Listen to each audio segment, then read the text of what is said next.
Hola, ¿qué tal? Aquí estamos otra vez, en la hora del relax, en la hora de tratar de desenmarañar un poco la historia de México.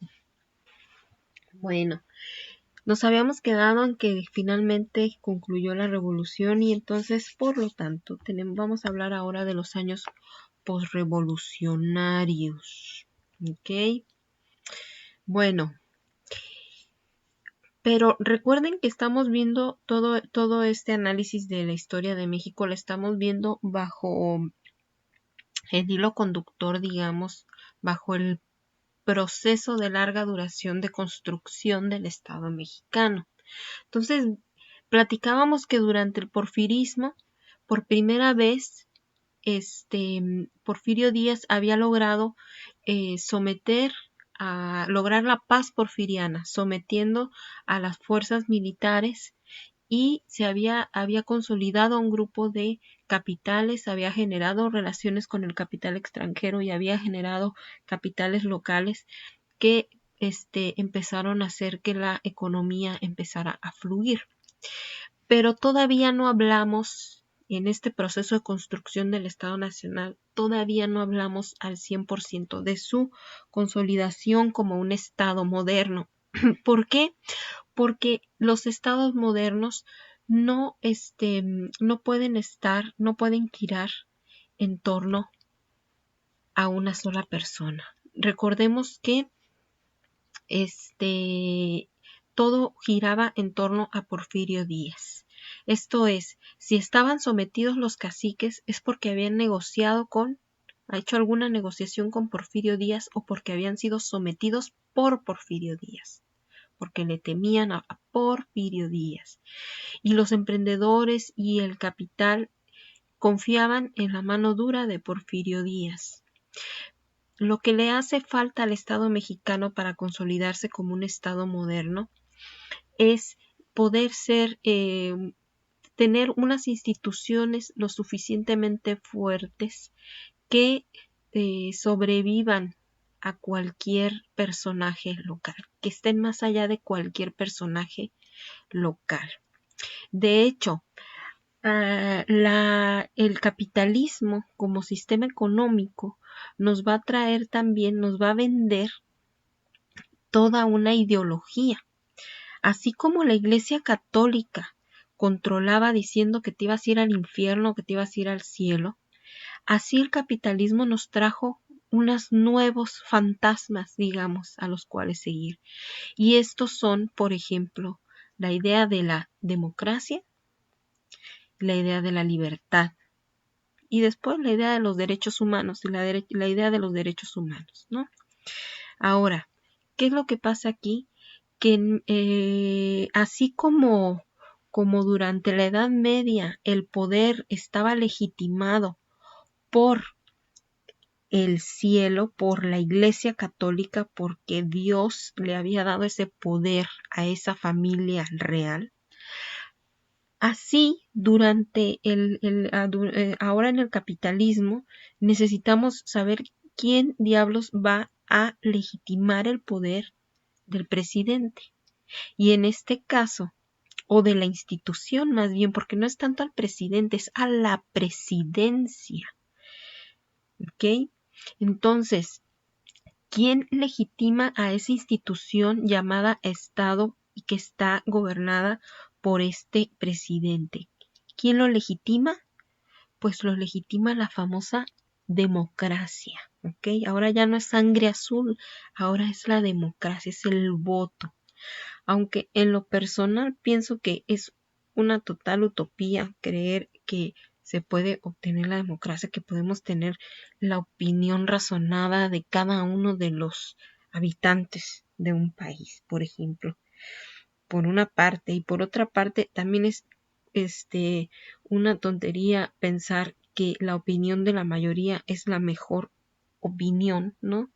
Ahora sí que por ahí dicen, ten cuidado con lo que deseas, no vaya a ser que se cumpla, ¿no? Pues es un poco, yo creo que hay un poco de sabiduría popular en ese sentido. Pero es una cosa a veces también incluso medio nebulosa esto de la democracia, pero bueno, el caso es que al Estado mexicano todavía le hace falta para poder ser un Estado moderno tener una legitimación del poder a través de la democracia y a través del fortalecimiento de sus instituciones. ¿Ok? Bueno, y antes de continuar, también mencionaba que, por ejemplo, la igualdad, creo que dije libertad, pero no es libertad, también nos venden la libertad es parte del credo, de la nueva, la liturgia, digamos, capitalista habla de democracia, habla de libertad, ¿no? Como si uno realmente pudiera ser libre, como un máximo, te ponen como un máximo, y te ponen también la igualdad, y te dicen que todos los ciudadanos son iguales. Y aparentemente, supuestamente, se supone que una de las grandes diferencias, mencionaba antes, el antiguo régimen y la edad moderna, es que la sociedad en el antiguo régimen estaba basada en estamentos. Les decía que cada estamento tenía sus privilegios. Y se supone que ahora en la actualidad todos somos iguales, ¿no? Que todos los ciudadanos tienen los mismos derechos y obligaciones. Pero díganme ustedes si es igual una persona que pertenece a un sindicato a una persona que no pertenece. Un trabajador que pertenece a un sindicato, díganme si tiene los mismos derechos que un trabajador que no pertenece a un sindicato. Entonces, en realidad, en el capitalismo se van a crear nuevas organizaciones, digamos, ¿no? Bueno, pero vamos a hablar entonces un poco de cómo va a terminar finalmente estos primeros años revolucionarios. Van a ser los años de la consolidación final del Estado mexicano, y por supuesto va a ser todo un proceso, casi podríamos decir que hasta 1946 que llega el primer presidente civil, o sea que no es militar. Tal vez podríamos hablar de que finalmente en lo político se consolida a cabalidad el Estado mexicano.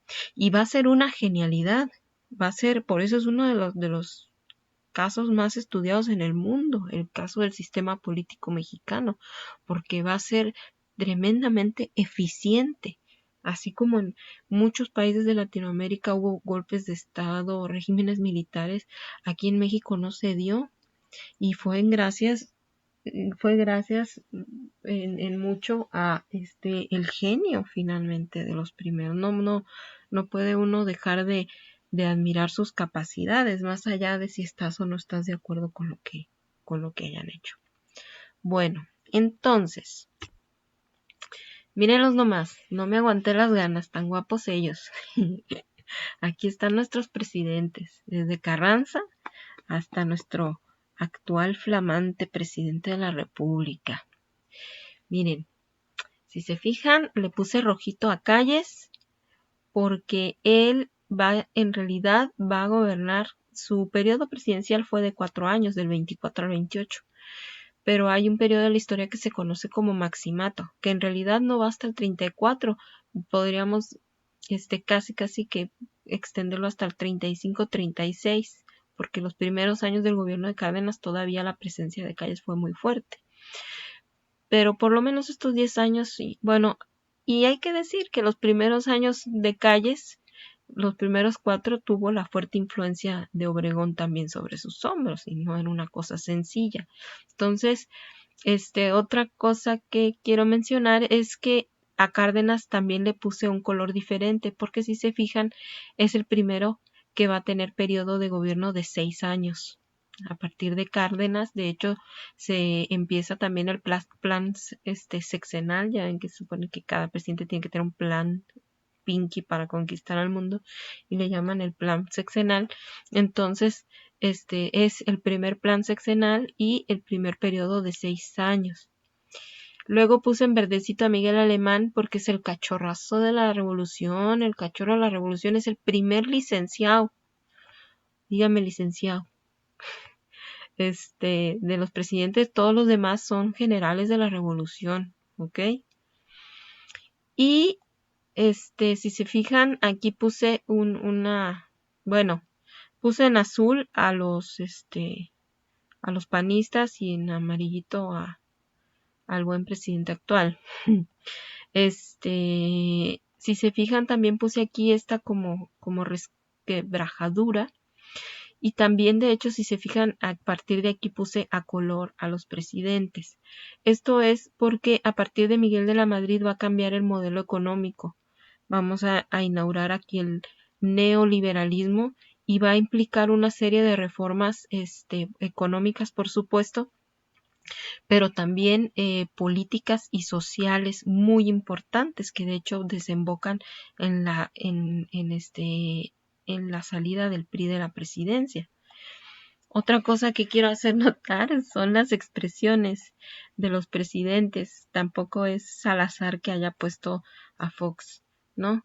Eh, con un presidente pues desde la campaña totalmente populachero, y desde mi punto de vista, desde aquí, la presidencia como tal, la figura presidencial cayó por un, por un acantilado, ¿no? O sea, porque pues yo lo recuerdo cuando era niña, o sea, el respeto al presidente se le sentía un respeto, o sea, te cayera bien, te cayera mal, pensaras lo que pensaras de él, pero el presidente, por ser el presidente nada más, era algo que flotaba en el aire, o sea, incluso era un premio, ¿no? Ir a saludar al presidente, independiente, así fuera el peor presidente, no importaba, era el presidente y había una especie de mística en torno al asunto, ¿no?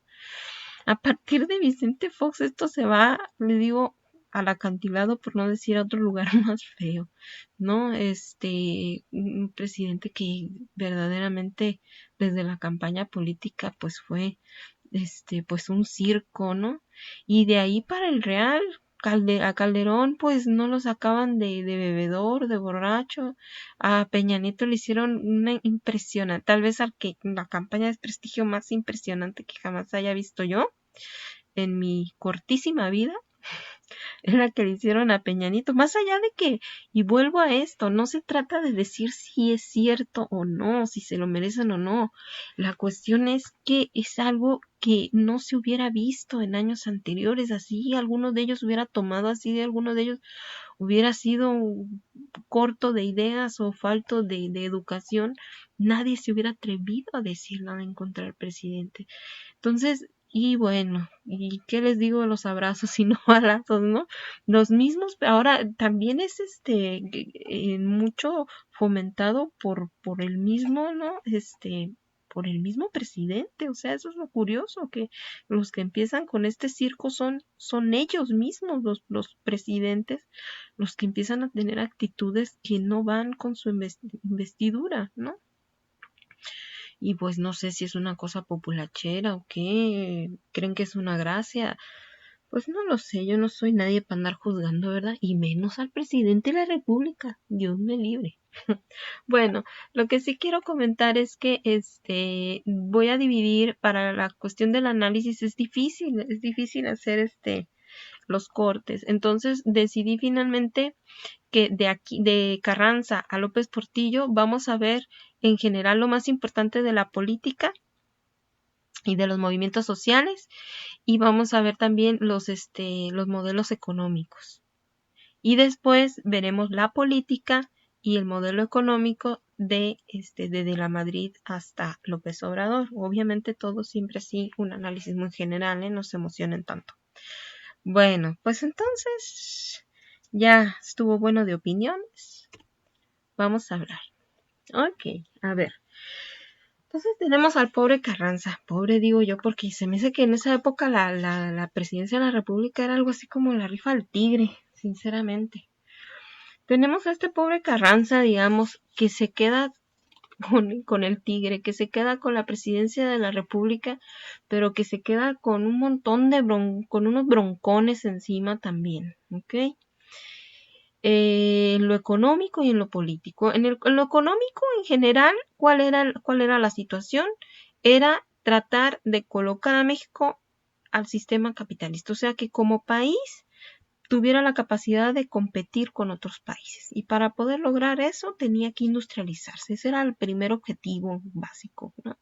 Y hacia la economía interna, pues generar bienestar y oportunidades laborales, bienestar a todos esos grupos sociales también que se habían despertado con la revolución. Entonces, generar ese bienestar social, controlar a la población, digamos, y generar oportunidades laborales, ¿no? O sea, controlar la mano de obra, generar una mano de obra y controlar la mano de obra. Pero en esta ocasión lo que vamos a platicar, o lo primero sobre lo que vamos a hablar más bien, va a ser sobre el aspecto político. El problema es aquí que bueno, básico hacia lo interno y a lo externo, el problema es el mismo. Hay que legitimar el poder.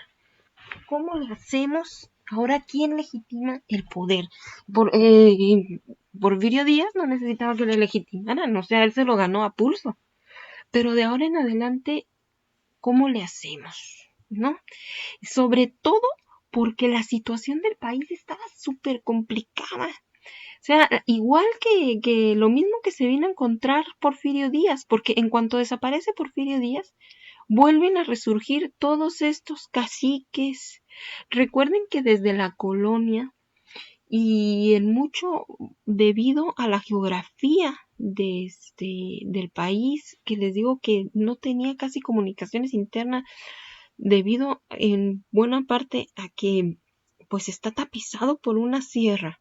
Entonces eso favoreció mucho que la población estuviera dispersa y que en las pequeñas localidades surgieran pequeños caciques que se agandallaban las tierras, que controlaban al presidente municipal, que controlaban el comercio, que mandaban matar, que vivían con cierta impunidad, que tenían un grupo de matones, ¿no? A sueldo, eran los que tenían la capacidad de tener pues un pequeño grupo ahí en caballo o lo que fuera.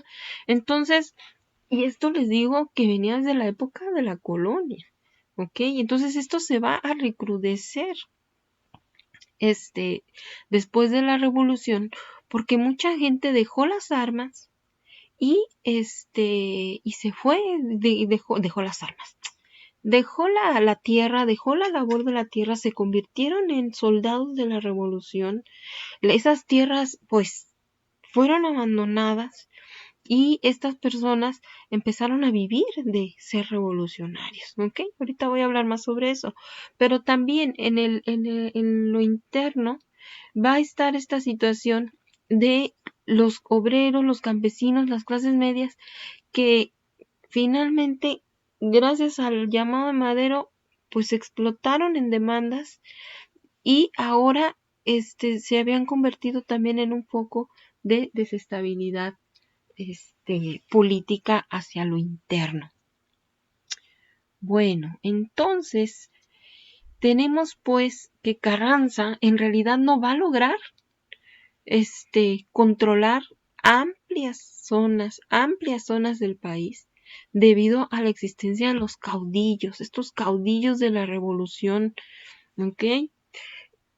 ¿Qué es esto de los caudillos? Bueno, y se generaba un círculo vicioso. ¿Por qué?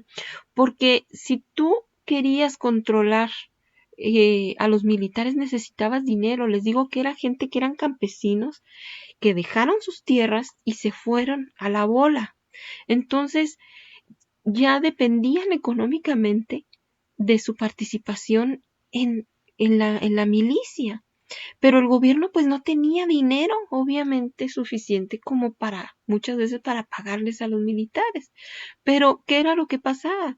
Que estos militares llegaban a ciertas zonas, se establecían ahí y, en nombre de la revolución, expropiaban tierras o cobraban dinero a la gente que tuviera y de ahí se mantenían, ¿ok? Nomás para que tengan una idea, en la época de Carranza, la milicia se llevaba el 70% del presupuesto, ¿ok? Entonces, ante la incapacidad del gobierno de controlarlos con la paga, los militares pues les va a convenir seguir luchando, porque además del sueldo que aunque les llegara tarde, no importaba, porque mientras les llegaba, lucraban con la población pacífica, con los recursos del mismo gobierno, llegaban, se instalaban como gobierno, pues ellos eran los revolucionarios, o con los bienes de los countries, ¿no?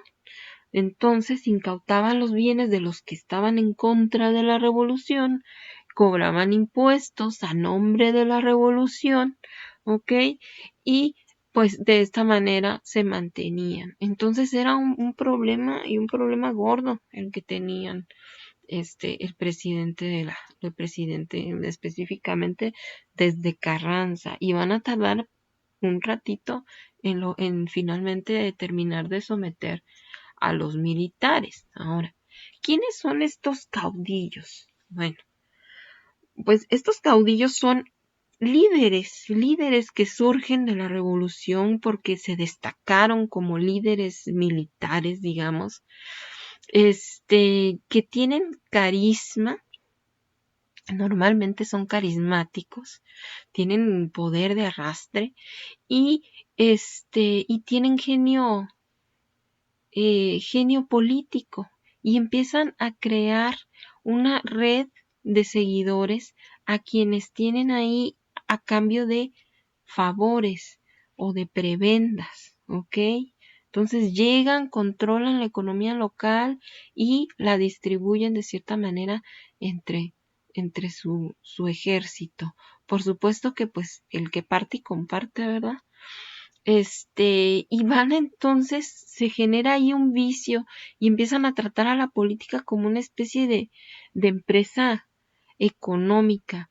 No es fortuito que haya puesto una foto del cine de oro mexicano, porque la verdad es que a Pedro Armendáriz ahí, porque es más o menos eso la figura. De hecho, en las películas del cine de oro mexicano, hay varias de ellas están basadas, podemos ver cómo el hacendado principal, por ejemplo, Doña Bárbara, que es una película de María Félix, vemos que ella es la caciquilla local y vemos ahí cómo controlaba y se quedaba con las tierras y en La Oveja Negra, unos peliculones con Pedro Infante y los Soler, también vemos el papá, cómo era la relación, ¿no? Y esta onda, incluso esta imagen del macho, también está ligada a esta idea de los mujeriegos, y es esta idea de estos caudillos, ¿no? Un poco esa era la cultura del caudillo valiente, pero al mismo tiempo que se preocupa o que atiende, que tiene control y que atiende y que conoce a sus seguidores, ¿ok? Y una cierta indefinición ideológica, o sea, son, les digo, más por el carisma, más por el momento que surgen, no es que hay una porque también hay de caudillos a caudillos, por supuesto, ¿no? No todos eran así, o sea, podríamos decir Zapata también era un caudillo, pero en ese caso primero fue la idea, y entonces, pues, a final de cuentas empezaron a luchar, y Zapata, por sus características, termina convirtiéndose en uno de los caudillos más, distinguidos de la revolución, pero en su caso, sí hay una ideología. En el caso de estos caudillos que quedan después, de la mayor parte de los caudillos que quedan después de la revolución, pues no hay ni siquiera una definición ideológica clara, más bien se convierte en una forma de vida debido a las circunstancias, ¿no? Y definitivamente uno de los más destacados caudillos de la revolución va a ser Álvaro Obregón, ¿ok? Álvaro Obregón, yo creo que fue el mejor militar de todos, a todos se los llevó ¿no? Eh, era, era muy inteligente, seguramente era muy inteligente y tenía una gran capacidad militar, ¿no? Y pues no por nada pues venció a Villa y venció a los principales dirigentes, al resto de los caudillos, o sea, él se destacó militarmente, pero de manera muy notable, ¿no? Y pues heroico, además se escapó milagrosamente, digamos, entrecomillado, de la muerte en varias ocasiones, ¿no? El mismísimo Villa lo tuvo en sus manos, lo pudo haber matado y por azares del destino, porque ese día no le tocaba, Villa lo dejó ir. Entonces, y como esa tenía varias, el general Obregón, entonces todo eso va generando un imaginario en torno, en torno a él. Entonces, y también este rollo de que siempre vinculaba sus acciones con propósitos que iban más allá de sus ambiciones personales, ¿no? O sea, curiosamente, estos caudillos que resulta que están luchando por el bien general, el bien de la población, pero resulta que siempre implica que ellos estén en el poder, ¿no? Así que como pueden ver, no hay nada nuevo bajo el sol. No hay nada nuevo bajo el sol. O sea, de ellos son los estandartes del bienestar de todo el mundo y por eso ellos tienen que permanecer en el poder, ¿no? ¿A quién me recuerda? Bueno, entonces, ahora, una gran diferencia entre Carranza y Obregón, y finalmente es gracias a esto que Obregón termina venciendo a Carranza, es que a Carranza le daban miedo o sea, bueno, Carranza le tenía más respetito a los trabajadores y obreros, a las clases populares no les quería dar mucho juego porque ya le daban, ¿no? Pendiente que se fueran a alzar o hacer algún movimiento. Prefería mantenerlos alejados, trató de minimizarlos, ¿ok? Pero hay que entender que por mucho miedo que pudieran provocar, era un tigre que había despertado y que ya no se iba a dormir, pues. O sea, era algo ya ineludible. Y yo creo que eso lo entendió mejor Obregón.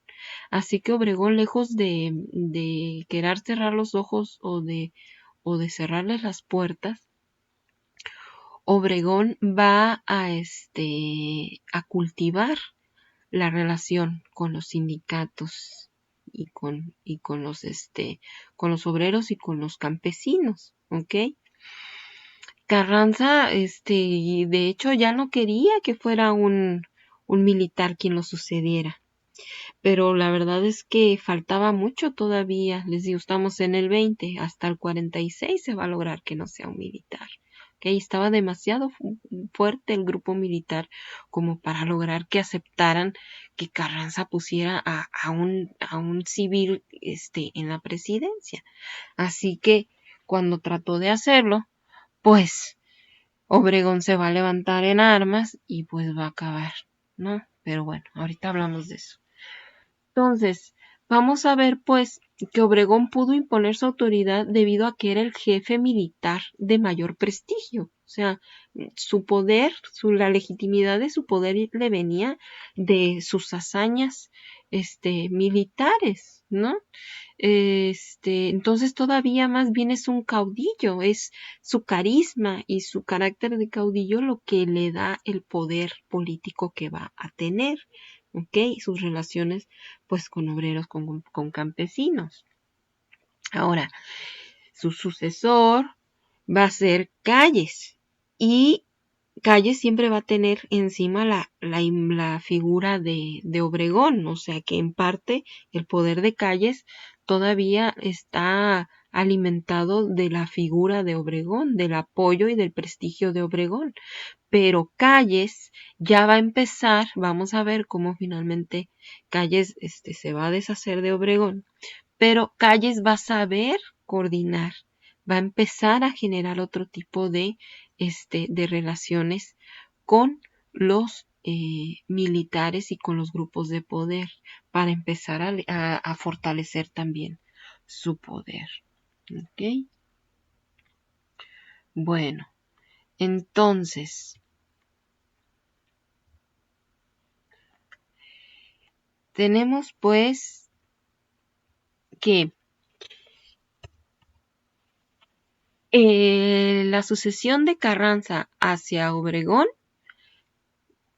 fue violenta, ¿ok? Carranza quería un civil, Obregón no se dejó, se levanta con el plan de Agua Prieta y terminan matando a Carranza, ¿ok? Así que Carranza, bye bye, muere. Luego, cuando Obregón decide que va a poner a Calles, al general Calles, también había otro, no eran los únicos, es el grupo de Sonora, todos ellos son el grupo de Sonora. Entonces, estaba de la Huerta también, que era otro general que se había destacado en la revolución y que pues dijo, ¿y por qué Calles y por qué no yo, no? Y se va a levantar en armas, pero va a ser vencido por Obregón, o sea, Obregón verdaderamente era un super militar. Entonces, bueno, la sucesión de Calles no se da sin que haya pum pum.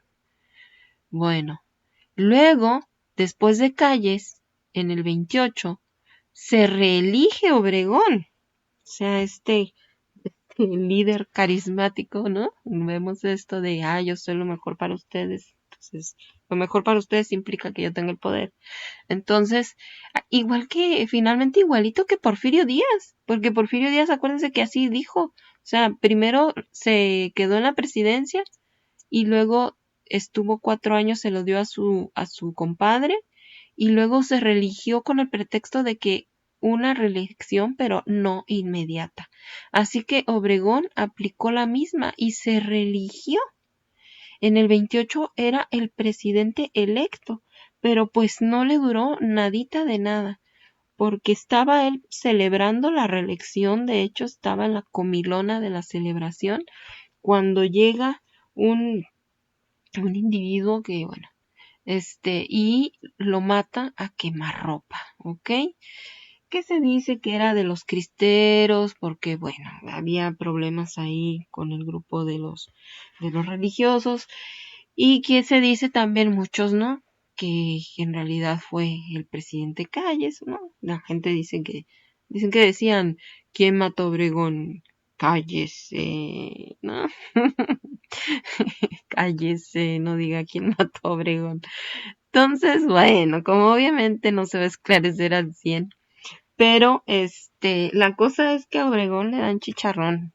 Y fue gracias a esto que Calles se queda con el poder. Va a quedar un presidente interino y Calles nombra a Emilio Portes Gil. Cuando Calles nombra a Emilio Portes Gil, se va a dar la última rebelión armada del periodo y fue Pablo Escobar, se llama la rebelión escobarista, se va a levantar en armas, pero va a ser, esta rebelión va a ser sofocada, ¿ok? Entonces, en realidad, la última rebelión armada suscitada por la sucesión presidencial que fue exitosa, fue la de Obregón con el plan de Agua Prieta. Y el último movimiento armado por la sucesión presidencial va a ser la rebelión escobarista cuando Calles pone como presidente interino a Emilio Portes Gil. Bueno, y la pregunta es, ok, entonces, ¿y ahora? ¿Y ahora? ¿Y ahora? ¿Y ahora cómo le vamos a hacer? ¿Cómo le vamos a hacer para que estas sucesiones presidenciales, cómo le hicieron más bien estos genios? Ahí les digo algo de genialidad. ¿Cómo le van a hacer? Vean nomás la cara de Calles. Qué mirada, por Dios. ¿Cómo le va a hacer para que se acaben estas sucesiones presidenciales por las armas? Bueno, en el siguiente video pues vamos a seguir platicando de eso y de nuestro, por supuesto, partido de Estado. ¿Ok? Entonces, hasta la muy, muy, muy, muy próxima.